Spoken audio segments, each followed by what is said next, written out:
Carpentry, based just south of Norwich's main corner, is a family turnkey contractor employing 25 that respects its foundation, past and continued growth, combined with a determination to plan for a strong future.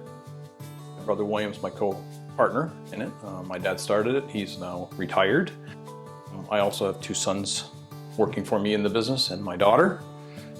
And then a third son does work some part-time as well. And then beyond that is a great team of people. Joe Van Lagen started the company in 1975. I was working for McKinney Lumber, and they had not much work. So then I put a quote in the school here for building cabinets for the new school, and I got the job, and then I started. When I finished high school, I decided I was going to go to school for a machinist. I was not going to do what Dad did. John finished his training, but a shortage of related work in the early 90s led him back to the family business.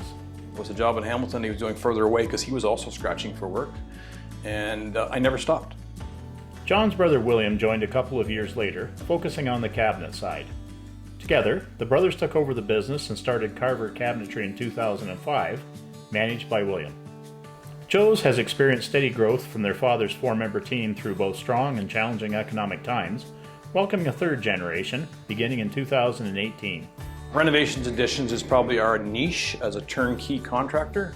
We like to take the whole job on, basically. We don't like to do pieces of it. Our avatar is basically the older clients that are settled and want to stay in their homes and they want to update their homes, want it taken care of by somebody else. They don't want to deal with all the issues, day-to-day issues. My biggest thing is if you promise somebody something, you do it. Don't go back on your word, and there's always a solution to every challenge. Don't just stop because there's a challenge.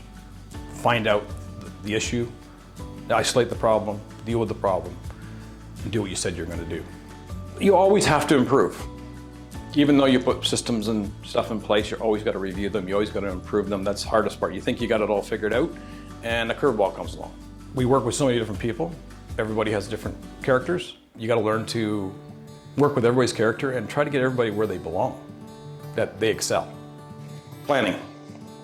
Be prepared, plan, know your numbers, know your customer, but you need to know where your costs are at all times to make sure you're doing the right thing.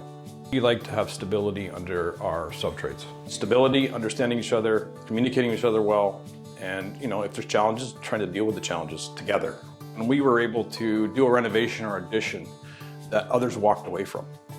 That is probably the most rewarding to me, to see that we were, it was a very challenging job, and seeing the finished product, seeing a happy customer. We're just cut out of COVID, and COVID was a very easy time because there's a lot of free money out there, so people were spending, and it was easy to get jobs. Now we're getting back into where we were before, and you've got to compete for your jobs. Marketing is the top of the tier, and social media is part of that. My father is probably my biggest mentor. Brother Williams also taught me a lot. So we have different characters, and he does his thing, I do my thing, and we need each other to succeed. Family has its challenges. We all know each other outside of this business, so we have learned to basically have a business room and a family room, and we have to keep them separate as much as possible so we understand and respect each other. But it's rewarding to see, even now William and I, with our kids coming in, see what they're bringing to the table and successes that they're getting now as they grow and mature in the business. From 70 to 80-hour work weeks in 2005, John has developed a better work-life balance, including travel with wife Jeanette and family time at home in Pigeon Lake. We have been blessed, and we need to ask for that blessing every day from God. And without His protection, His guidance, we are nothing. And big thank you to the Township and Norwich Chamber of Commerce. We don't take this lightly, and we are proud of our hometown. The other ones that were nominated were also very worthy of it, so we would like to acknowledge them for also being on the list. We thank our team and our families they're all part of this. You can have great dreams, but we need people to put it in place and to vet it out and get things done, and always continue to improve, because we need to be ready for tomorrow. Although not resting on its laurels, Joe's Carpentry does have one important vote of confidence. They're all working good and no complaints. And it's well done for the boys. And even the grandchildren, they getting good too.